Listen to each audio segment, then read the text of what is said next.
கர்த்தருடைய பரிசுத்த நாம் மகிமைப்படுவதாக. தேவன் இன்றைக்கு நமக்கு கொடுக்கிற ஒரு அழகான வசனம், கர்த்தர் தம்முடைய ஜனத்துக்கு ஆறுதல் செய்தார். ஹல்லேலூயா.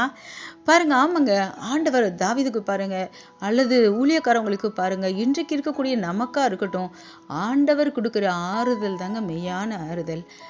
அடியாளுக்கெல்லாம் நிறைய நேரத்துல சோர்வுகள், பலவீனங்கள், பிரச்சனைகள் வரும்போது எல்லாம், அத்தனை பிரச்சனைகள் இருந்தாலும் தேவன் சொல்லக்கூடிய ஒரே ஒரு வார்த்தை அத்தனைக்கும் தீர்வா இருக்கும். ஹல்லேலூயா. அந்த மாதிரியான நேரங்கள்ல அவர் கொடுக்கிற ஆறுதல் உலகம் தரக்கூடிய முடியாத சமாதானத்தையும் சந்தோஷத்தையும் நமக்கு கொடுக்குங்க. கர்த்தர் இந்த நாள்ல கூட கவலையோட இருக்கீங்களா? நல்ல வார்த்தை உங்களை தேற்றும், மனமகிழ்ச்சியாக்கும், அவரோட ஆறுதல் உங்களுக்கு இறங்கி வரும். கர்த்தர் இந்த நாள்ல உங்களை துக்கத்திலிருந்து சந்தோஷமா மாற்றுவார். ஆமேன்.